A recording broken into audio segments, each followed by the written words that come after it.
Okay, I brought with me some interesting clippings and photographs. Here, as we see, the sketch of it is this West Indian looking front.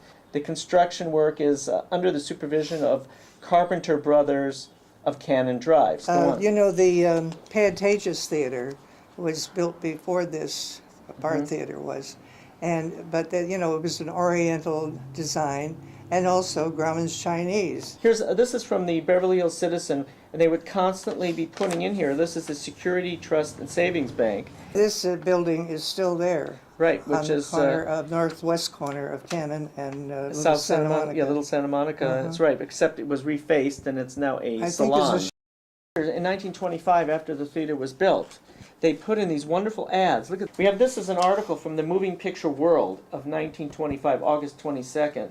About Fred Niblo, of course, and all the other people associated. He was the master of ceremonies. He was the master of ceremonies, and of course, being one of the Chamber of Commerce people. And you know, when a theater opened or a premiere was on at one of the theaters around Southern California, they always had these big clay lights, and they'd be moving through the air, and people would be drawn to that. The theater was my babysitter because my parents always knew where I was.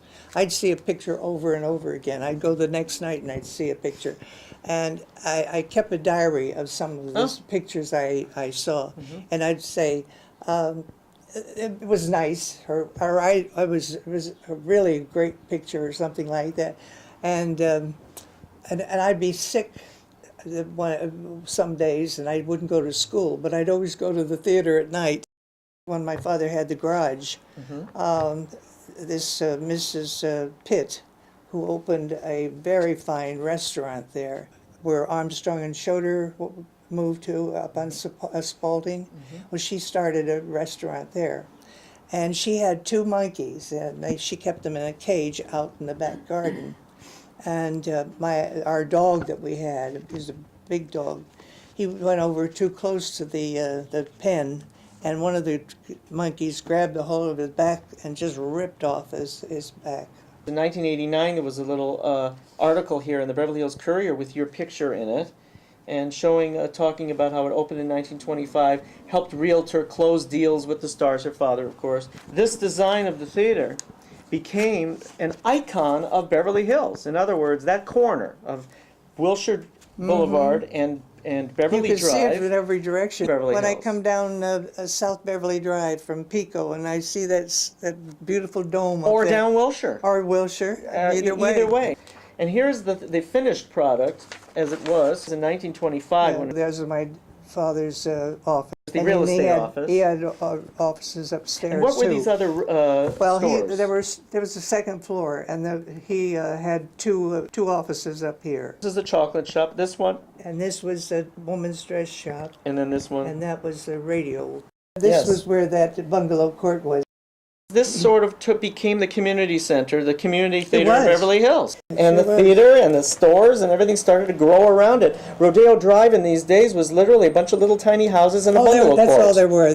Do you remember Mama Weiss? Yeah, Mama Weiss was one of the most popular. Well, she took over Cook's two-story house. And this is the inside, showing you the wonderful Indian elephants that are holding up the proscenium. There's the wonderful curtain with the Indian cut, the rug covered all the flooring in the rug. Here it is in its glory, 1945, right after the war. This is in 1957. They put up a new marquee, and here's the inside in the 50s. They redid it somewhat. Look at this lighting here, it's so unusual. And they came up with this new 60s design in which they covered the beautiful West Indian motif, leaving just the little tops of it. After it closed, Fiorucci, the famous Italian designer, took over the lease and opened up a clothing store inside. Fortunately, later on, after Fiorucci left, it became the Israel Discount Bank.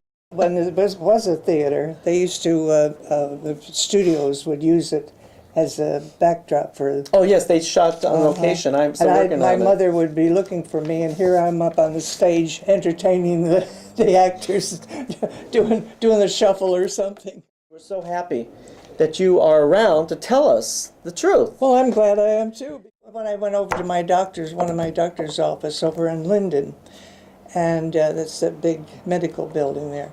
And I went in one day and I said, you know what was here originally? It was a drive-in theater, or drive-in restaurant. Actually, that was Simon's. Simon's, that's right. It was Simon's. And then next to that was the Pontiac dealers. Right. That there was a little article in one of the newspapers in Beverly Hills that talked about different things relating to the Quinlan family, which were wrong, which were inaccurate. You'll hear somebody get up like at the council meetings and they'll say, I've been here since 1969, as if they're really a pioneer.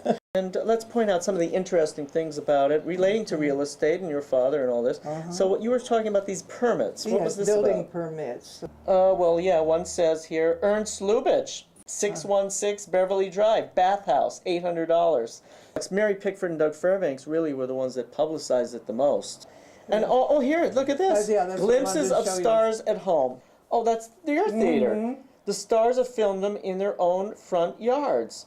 Pictures are being taken today of the superstars of Beverly Hills right out in front of their domiciles. They are to be shown Monday evening at the opening of the Beverly Theater. What a fantastic thing to have the... This is the Theater of the Stars. This is July 18th, 1924. This was located on Burton Way. Crescent didn't go through at that time because of the Sun Lumber Company. Yes. This would have backed up, if there had been the post office there, it would have backed up to the post office. I know the railroad came right around the side of it or both something. sides, and they met across the street. Comes Francis Marion to build a $100,000 home in Foothills called Enchanted Hill, one of the great Wallace Neff buildings. It's gone now, unfortunately. This is in 1974. This were rehashing some of the good old days with longtime resident Elinor Quinlan, who reminded that the Beverly Theater, a community landmark, will celebrate its 50th anniversary in May of next year. Here is her father.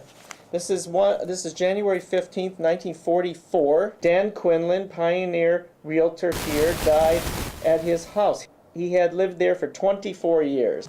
Did your father still own the property of the theater at the time of his death in 1944? No, he had sold it. What do you know when during the Depression time, or it was right after that. To the Fox Theater chain, was that it, or did they buy the property? I don't remember. I really don't. It's a period of my life that I guess I didn't want to think about it.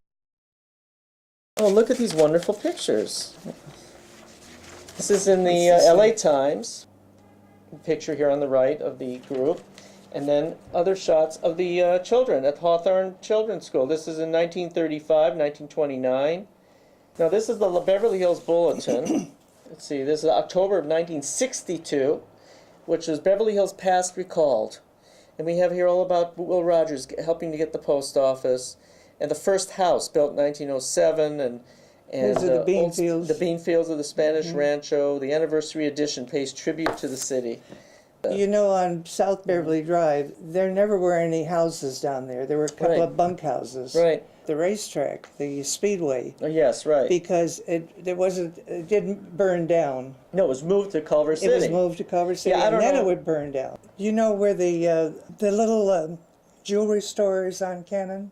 It used to be the garage for the fire engine. And next to that was the police department. If they had to keep somebody overnight, they didn't have the facilities for that. So they'd take them to Sherman. And then the police department there would lock them up for the night. Saturday night was a big night for us to go to Sherman. Yeah. My parents, we'd go there. And what's there? Were there restaurants? There were mostly shoe stores, dress shops. But was there a restaurant in Beverly Hills at that time? Yes. The 20s? Well, Mrs. Pitt had the one at the corner of Wilshire and Beverly Drive. And then Mama Weiss came in with her restaurant. And then in the 30s, the Luau came in. Business area was mostly facing on Little Santa Monica. Yes, that's what I was going to get to, the drugstore, which was at the corner of Cannon and Little Santa Monica, which is really officially South Santa Monica, as they call it. That's right, yeah. But that drugstore, which burned down, that building, from what I gather, was the very first market and drugstore of Beverly Hills. Yes, there was the Premier Market came in there, and Homer had the first drugstore. Then he sold it, Gunther. And then, of course, unfortunately, with the crash, Yeah, everything was in suspension in Beverly Hills. Yeah. Not much was sold, I know. And people here. yes, Higgard's, yeah. And he built the building that's still standing on Little Santa Monica on the northwest corner. Was the Higgard building. Right. Mm-hmm. And we used to have community dances up on the top floor. See, this is the point about early Beverly Hills. When you grow up, it was the community, a Yeah, small well, it was a family. community. It was Family community. Yes, very much so. And did you and your father and parents go up to the Beverly Hills Hotel for events and things Oh, my up there? parents did a lot. I would get with my little girlfriend that I palled around with. We'd go on our bicycles up to the hotel, and just so that nobody would chase us away, I'd say, "Oh, my mother lost some gloves. I want to see if they found them." Childhood. When we lived over on Beverly Drive, in the court, my dad would set up a lemonade stand for me on the northwest corner, which is where the big bank is now, and I'd stand there and sell my lemonade to people driving down to Santa Monica, because there weren't any restaurants or anything along Wilshire, and they'd see something with cold drink, and I would sell out, and then I'd have to run up the street. My mother would make some more lemonade for me. The high school originally Beverly High? was under the jurisdiction of the Los Angeles school system in 1927. And when I graduated from Beverly Vista and went to Beverly High in the fall of 32, a group of us decided we wanted to get Beverly Hills High School into the Beverly Hills School District. So we went around with petitions up and down the streets, up in the hills here and everywhere. We walked back and forth. And we got enough petitions to put it on a ballot, and then they changed it into Beverly Hills Schools. But we had great teachers when they was in Los Angeles, wonderful teachers. And, Are you aware of the famous monument to the movie stars at the corner of Olympic? Yes. Yes, many people don't know about that, how the movie stars helped to save Beverly Hills from annexation to Los Angeles. Yeah. Will Rogers lived up at Crescent. Beverly Drive, and he was going to build on to his property, and they discovered it was filled with termites. And so they had to tear down the whole building. Oh, really? I didn't know that. Then he moved out to the ranch out in Palisades. So termites, the story, the moral of the story is that termites kicked Will Rogers out of Beverly Hills. Yeah, they did. They really did. Well, thank you so much for you're welcome. everything. It is a real pleasure and is a real important gem to have someone that remembers and was around. Yeah, well, I'm glad I still remember. No, I'm very glad you do too. And Elinor Quinlan sadly lost the battle with cancer that she was fighting at the time of our May 2005 interview, and she passed away shortly thereafter, just as the demolition of her beloved Beverly Theater began to make way for the new Montage Hotel. But in her final days, Elinor avoided the corner of Beverly Drive and Wilshire Boulevard, not bearing to see the destruction of what she, and along with many others, viewed as the end of an era, and perhaps not so coincidentally, the end of her life.